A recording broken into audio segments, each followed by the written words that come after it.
ክፍት ጫማዎችን ስታደርጊ የእግሮችሽ ጥፍሮች የሚያሳቅቁሽ ከሆነ የእግሮችሽን ጥፍሮች ለማሳደግ ፈልገሽ ደግሞ በጣም ደካማ ሆነው የተሰነጣጠቁና ቀለማቸው የቀየሩ ሆነው ከተቸገርሽ የዛሬው ቪዲዮ ላንቺ ነው። ሰላም፣ ጤናማና ማራኪ የሆኑ የእግር ጥፍሮች የእግራችንን ውበት ብቻ ሳይሆን አጠቃላይ አቀራረባችን የመቀየር አቅም አላቸው። ምክንያቱም ለእግራችን ትልቁ ውበት የሚሰጠው ዋነኛው ክፍል ጥፍራችን ስለሆነ ነው። እናም በዛሬው ቪዲዮ የእግሮቻችሁን ጥፍሮች የሚያምሩና ማራኪ እንዲሁም ጤነኛ መሆን እንዲችሉ የምንፈልገውን ጫማ የእግራችን ጥፍር ሳያሳቅቀን በተቃራኒው ምቾትና በራስ መተማመን ተሰምቶን ጫማዎችን መልበስ እንድንችል የጠንካራና የሚያምሩ ማራኪ የሆኑ ጥፍሮች ሚስጥርን እነግራችኋለሁ። አንደኛ፣ ማጽዳት። የጥፍሮቻችን እንክብካቤ የምንጀምረው ጥፍራችንን በማጽዳት ነው። ጥፍራችን ላይ ያለ የጥፍር ቀለም ካለ በማስለቀቅ እንጀምራለን። የጥፍር ቀለም ባይኖር እንኳን ጥፍራችሁን በሳሙናና በለስላሳ ቡሽ በመጠቀም ማጽዳት ይኖርባችኋል። ይህም ቀጥለን ለምናደርገው የጥፍር እንክብካቤ መሰረት ነው። ጥፍራችንና በጥፍራችን ዙሪያ ያሉ ቆሻሻዎችን ካስወገድን በኋላ ማንኛውም የምናደርጋቸው የጥፍር እንክብካቤ ግብዓቶች በቀላሉ ወደ ውስጥ ዘልቀው መግባት እንዲችሉ ማድረግ እንችላለን ማለት ነው። ከዚህም በመቀጠል ጥፍራችንን መዘፍዘፍ ይኖርብናል። ጥፍሮቻችን የበለጠ ጽድት እንዲሉ እንዲሁም ኪዩቲክላችን ለስላሳ እንዲሆን ለማድረግ ያስችለናል።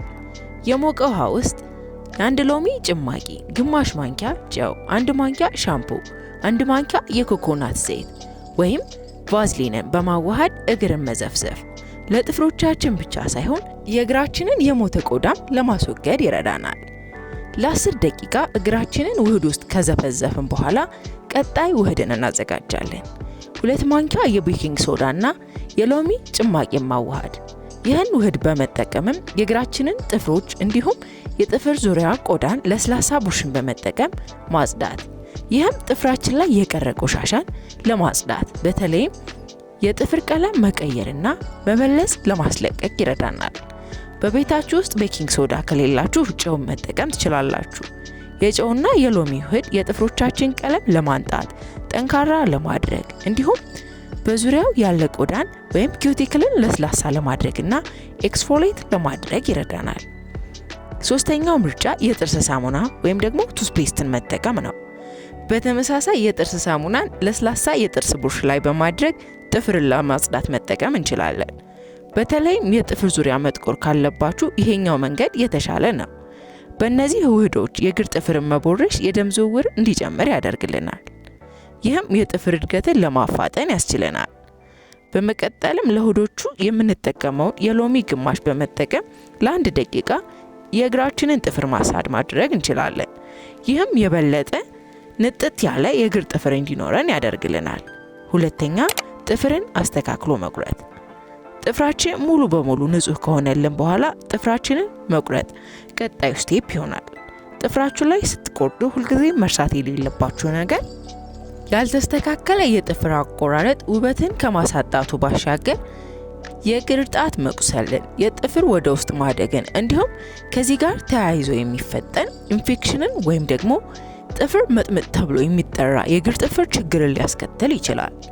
ስለዚህም ጥፍራችሁን በጥንቃቄና በቀጥታ መስመር መቁረጥ አስፈላጊ ነው። ጥፍራችሁን ስትቆርጡ በምንም አይነት መንገድ ቆዳችሁን መንካት የለባችሁም። በአጠቃላይ ከመጠን በላይ አሳጥሮ ጥፍርን መቁረጥ የለብንም። ጥፍራችንን አስተካክለን ከቆረጥን በኋላ ጥፍርን በተመሳሳይ መንገድ አስተካክሎ ቅርጽ ማስያዝ ወይም ሼፕ ማድረግ ይኖርብናል። ሁልጊዜም ጥፍራችንን ስንሞርድ ወይም ቅርጽ ስናስይዝ በአንድ አቅጣጫ ብቻ መሆን አለበት። በመቀጠልም እንደ አማራጭ የጥፍር ዙሪያ ቆዳ ወይም ኪዩቲክልን መግፋት እንችላለን። በተለይም ጠንካራና ጤነኛ የሆነ ጥፍር በፍጥነት እንዲያድግላችሁ የምትፈልጉ ከሆነ ይህንን ማድረግ ይመከራል። ሶስተኛ፣ ቅባት። ጥፍራችን ልክ እንደ ቆዳችን ይደርቃል። ስለዚህም ማለስለሻ ቅባትን ይፈልጋል። ለዚህም እንደ ኮኮናት ዘይት፣ የወይራ ዘይት ወይም ቫዝሊን ወይም ፔትሮሊየም ጀልን መጠቀም ይቻላል። እነዚህን ቅባቶች በመጠቀም የእግራችንን ጥፍሮች ማሳጅ ማድረግ የጥፍሮቻችንን መሰናጣጠቅ ለመከላከል እንዲሁም የጥፍር ጤንነትን ለመጠበቅ ይረዳናል።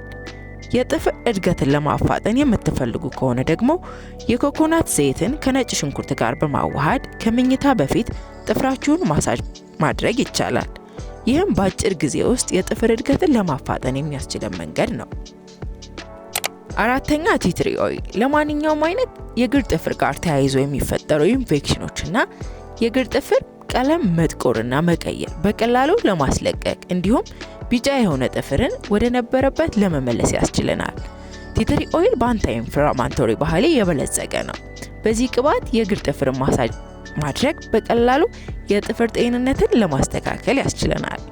በተለይም በኢንፌክሽኖች ምክንያት የጥፍራችሁ ቀለም የተቀየረ እንዲሁም የተበላሸ ከሆነ ቲ ትሪ ኦይልን በመጠቀም ትልቅ ለውጥ ማግኘት ይቻላል። ጥፍራችሁ እንዳይበላሽ ማቆም ያለባችሁ ነገሮች፣ አንደኛ ጠባብ ወይም ልክ ያልሆኑ ጫማዎችን መልበስ። የሚያጣብቁ ጫማዎችን መልበስ የእግራችንን ጥፍረት እድገቱ የተዛባ እንዲሆን፣ ከዚህም በተጨማሪ የእግር ጤንነትም ሊጎዳብን ይችላል። ጥፍራችሁ የሚጫኑ ጠባብ ጫማዎች ጥፍር ወደ ውስጥ እንዲያድጉ ኢንፌክሽን እንዲፈጥሩ ሊያደርጉብን ይችላል። ስለዚህም በልካችን የሆኑ ጫማዎችን መልበስ ይኖርብናል።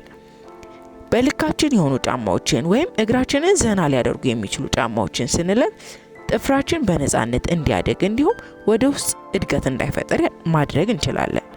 የምንጠቀማቸው ምርቶች መምረጥ፣ የእግር ጥፍርን ለማሳመር የምንጠቀማቸው የጥፍር ቀለሞች በተደጋገሙ ቁጥር የእግር ጥፍር ቀለም መቀየርና መብለዝን ሊያስከትሉብን ይችላል። በተመሳሳይ ጥፍራችን ላይ ያለ የጥፍር ቀለምን ለማስለቀቅ የምንጠቀማቸው የጥፍር ቀለም ማስለቀቂያዎች ጥራታቸውን ማወቅ ያስፈልጋል። ከዚህም ጋር ተያይዞ የጥፍር ቀለም ማስለቀቂያችሁን ከመግዛታችሁ በፊት በውስጣቸው ጥፍርን የሚጎዱ ይዘቶችን አለማካተታቸውን ማረጋገጥ ያስፈልጋል። በተጨማሪም ከዚህ በፊት እንደነገርኳችሁ የተስተካከለ የጥፍር አቆራረጥ ትልቅ ተጽዕኖ የሚፈጥር ነገር ነው። በተመሳሳይ በተደጋጋሚ ጥንቃቄ የጎደለው አርቲፊሻል ጥፍሮችን መሰራት የጥፍር ጤንነትን የሚጎዳ ነው። ስለዚህም የጥፍራችሁን ጤንነት የተስተካከለ እንዲሆን የምትፈልጉ ከሆነ እነዚህን የተዘረዘሩትን ጥንቃቄዎች ማድረግ እንዲሁም በላይ በነገርኳችሁ መሰረት የጥፍር እንክብካቤ ማድረግ ይቻላል ማለት ነው።